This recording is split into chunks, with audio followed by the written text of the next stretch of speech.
Hai Tribuners, saya Delta Gonzales hadir kembali menyapa Anda dalam program Super Score Spesial Piala Dunia 2022 edisi Kamis 1 Desember 2022 dan kita akan mengulas laga yang mempertemukan antara Kanada versus Maroko dari grup F. Sudah bergabung dengan saya ada dua wartawan olahraga Tribunnews Solo, ada Bang Dwi Setiawan dan juga Bang Devor Ismanto. Halo Bang Dwi, Bang Devor. Ya, halo Delta, halo Devor.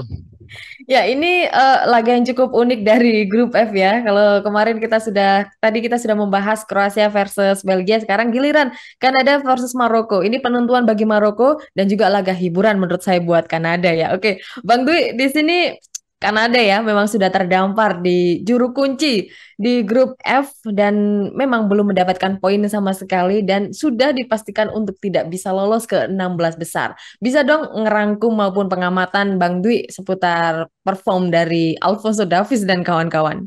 Iya, kalau menyoroti Kanada yang pertama yang saya soroti sebenarnya saya tidak terlalu terkejut ya dengan Mm-mm. status Kanada yang saat ini sebagai juru kunci. Ya, Barangkali status tim penggembira, tim hore, atau bahkan yang lebih menyakitkan adalah kita sebutnya Kanada ini tim pesakitan ya.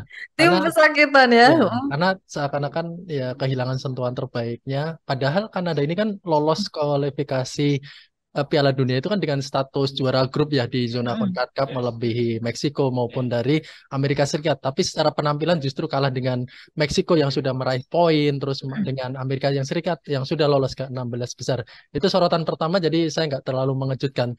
Yang kedua adalah dua kekalahan beruntun ini kan menjadi rapor buruk bagi Kanada dalam sejarah mereka ikut partisipasi Piala Dunia.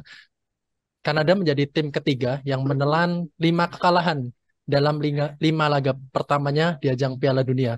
Jadi performa Kanada pada edisi Piala Dunia kali ini seakan-akan menjadi apa ya, penantian 36 tahun lamanya sejak terakhir kali tampil di tahun 1986 itu seakan-akan berakhir dengan kepahitan dengan performa mereka saat ini. Iya, jadi mau tidak mau memang harus terdepak dari gelaran Piala Dunia 2022 dan bergabung dengan Qatar pula yang sudah lebih dulu pulang sang tuan rumah ya. Oke, Ya. itu dari Kanada yang sangat mengecewakan di grup F ini maupun di Piala Dunia 2022. Sementara itu, Bang Devor untuk Maroko yang menurut saya juga cukup mengejutkan seperti tim-tim kecil yang lain yang di awalnya memang tidak diunggulkan tapi malah justru Maroko hadir dan bangkit bisa menahan imbang Kroasia dan juga mengalahkan Belgia. Nah, seperti apa yang di pengamatan dari Bang Devor soal Maroko?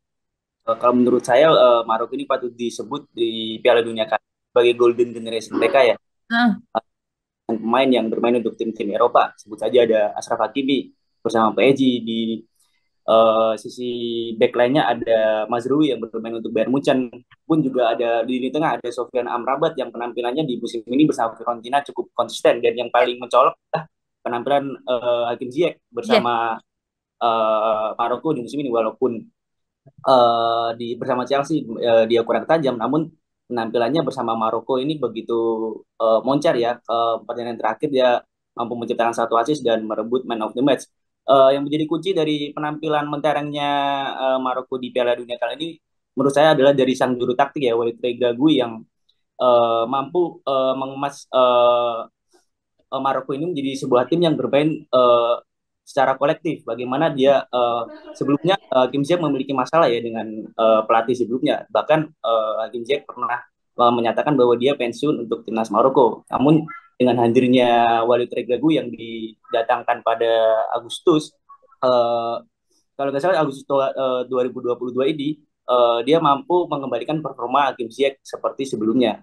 Dan dengan nama-nama besar yang mereka miliki sekarang, praktis mereka menurut saya dapat lolos ke babak 16 besar secara 36 tahun lamanya mereka tidak mampu untuk mewujudkan itu.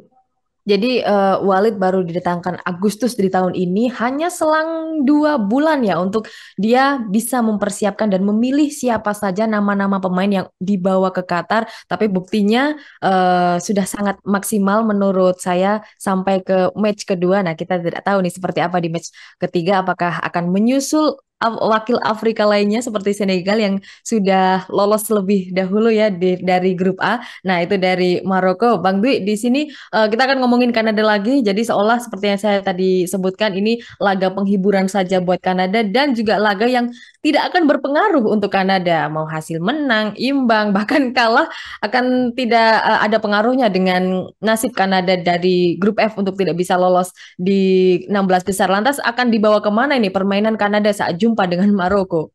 Ya, walaupun laga hiburan, tapi ini kan kelasnya Piala Dunia, di Ya. mana Kanada selama ini menjadi tim pesakitan, di mana dari 5 laga Piala Dunia yang telah diikuti, selalu kalah. Dan tentu ini menjadi sebuah kesempatan yang cukup bagus, dan menjadi sebuah tantangan bagi Alphonso Davies dan kawan-kawan, untuk bisa mencatatkan kemenangan perdana dalam sejarah mereka. Tentu kemenangan sejarah akan selalu berkesan, walaupun secara performa kita tahu Kanada sebenarnya cukup bagus melawan Belgia sebelum akhirnya kemarin kena bantai oleh Kroasia. Jadi salah satu-satunya target yang bisa dicapai dan bisa menjadikan pemantik semangat pemain Kanada sendiri adalah mencetak kemenangan perdana dalam sejarah partisipasi mereka di Piala Dunia kali ini.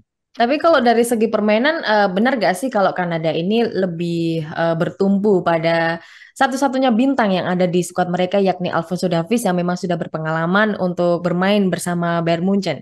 Iya, kalau Alphonso Davies itu kan biasanya sebuah tim itu kan bertumpunya kan kalau nggak di penyerang, kadang di kiper ya. Tapi ini kan di posisi yang memang tidak menjamin gol dan tidak menjamin bola itu tidak masuk ke gawangnya sendiri. Jadi ini tumpuannya sebenarnya agak berat juga bagi Alphonso Davies. Tapi selain Davies sebenarnya masih ada Jonathan David ya sebagai penyerang yang saat ini bermain di Liga Prancis. Tapi memang secara kolektivitas, secara permainan juga memang Kanada ini kurangnya persiapan dalam menatap Piala Dunia. Kalau tim-tim lain itu kan uji cobanya kan melawan tim-tim yang cukup kuat dengan resiko kalah nggak apa-apa, tapi ada pembelajaran di situ. Tapi kalau saya melihat Kanada ini lawannya tidak terlalu bagus sehingga itu menjadi hasil yang kurang baik untuk Piala Dunia kali ini. Jadi lawannya seperti Bahrain yang kita tahu tidak lolos ke Piala Dunia, lawannya Liberia yang juga tidak lolos. Jadi kurangnya persiapan dalam menatap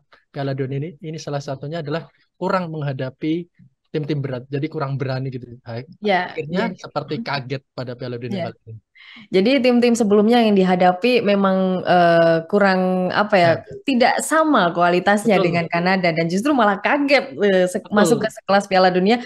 Seperti ini ya, lebih gede ternyata gelarannya. Dan seakan-akan nanti penantian 36 tahun itu ya berakhir pahit kalau nanti kalah lagi melawan Maroko pada laga terakhir. Tentu akan menjadi 3 kekalahan beruntun, 6 kekalahan beruntun di 2 edisi Piala Dunia itu terasa menyakitkan bagi sejarah sepak bola Kanada. Ya, akan sama seperti Qatar yang sama sekali tidak mengemas 1 poin sekalipun karena ketiga-tiga laga yang dilakoninya kalah.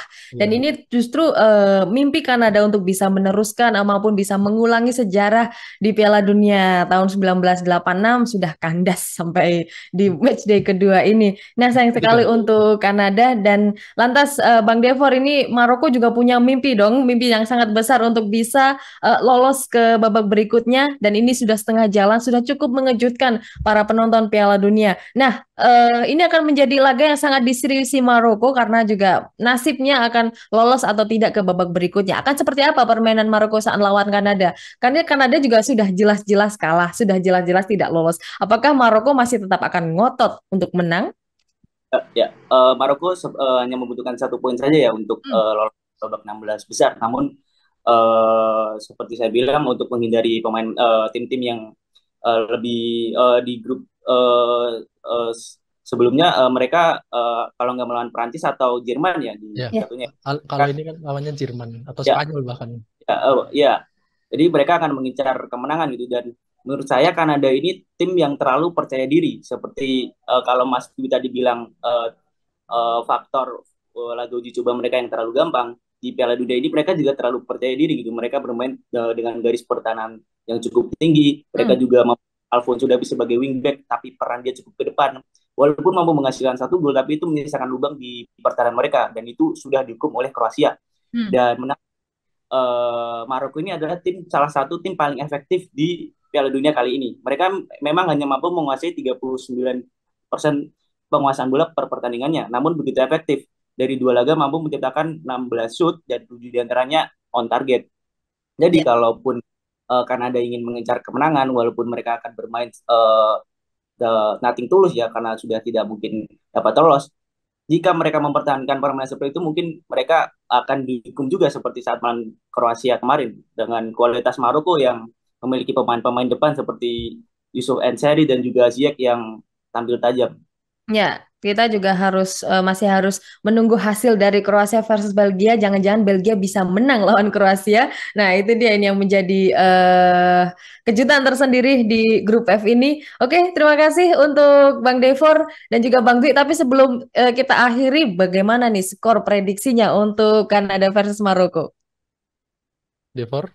Ya, Bang Dwi dulu deh. Oh ya, kalau aku Maroko tetap diunggulkan ya, selain tadi kemarin udah mengalahkan Belgia, dan salah satu kunci permainan Maroko ini sendiri sebenarnya kuatnya pertahanan mereka, Delta. Ya. Pelatihnya kan mantan back ya, dia tahu betul bagaimana soliditas pertahanan. Terbukti bahwa Maroko selalu clean sheet dalam 6 laga terakhir di semua kompetisi, dan dengan bekal performa tersebut, saya yakin Maroko bisa menang melawan Kanada dengan skor 1-2 pada laga kali ini.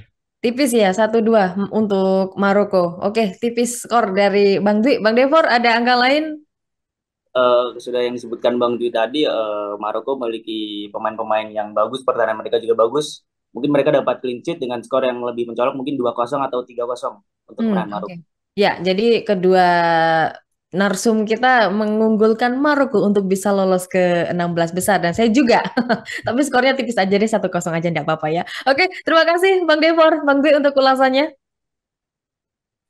Sampai jumpa di ulasan berikutnya. Dan Tribuners, jangan lewatkan program Superscore edisi spesial Piala Dunia 2022 yang akan tayang di YouTube Tribunnews dan Facebook Tribunnews. Kami tayang setiap hari selama gelaran Piala Dunia tepat 1 jam sebelum pertandingan dimulai. Saya Delta Gonzales pamit undur diri. Sampai jumpa di laga berikutnya.